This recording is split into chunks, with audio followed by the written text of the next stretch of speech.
It was the kind of afternoon where the air felt restless but kind, the sunlight spilling in soft gold between drifting clouds. I had been walking through the park, following the winding path that cut between tall rows of maples, when the first leaf let go. It was small and yellow, spinning lazily down, almost as if testing the way.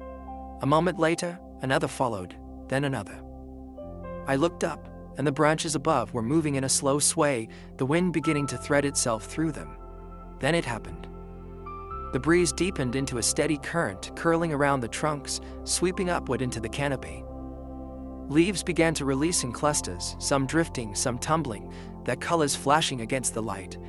Reds, golds, and the last green of summer whirled together in the air. It wasn't a wild wind, no harsh gusts, no rushing roar. It was measured, deliberate, like a conductor guiding each fall. I stepped off the path and into the middle of it.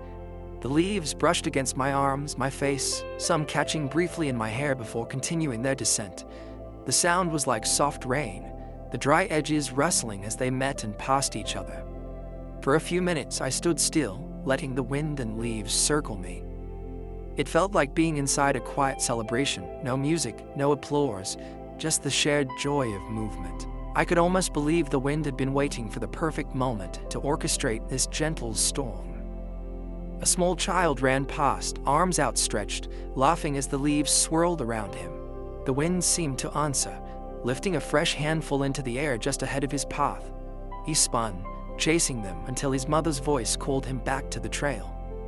Even after they left, the air still held the echo of his laughter, woven into the rustle of falling leaves. I watched one leaf in particular, a bright crimson one, that spun down in a slow spiral, landing at my feet. I bent to pick it up, feeling the papery veins against my fingers. The wind gave a small push at my back, almost as if nudging me to keep it. When the gusts began to soften, fewer leaves took to the air. The ground beneath the trees was now scattered with color, a new layer of season laid gently in place. I walked on, the crimson leaf in my hand, the wind moving more quietly now, as though the performance was over and it had returned to its regular rounds. At the far end of the path I looked back.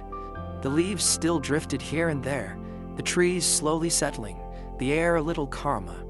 But I knew that for those few minutes I had been part of something rare, a storm that didn't break or scatter, but gathered and gave, carrying beauty on the softest of winds.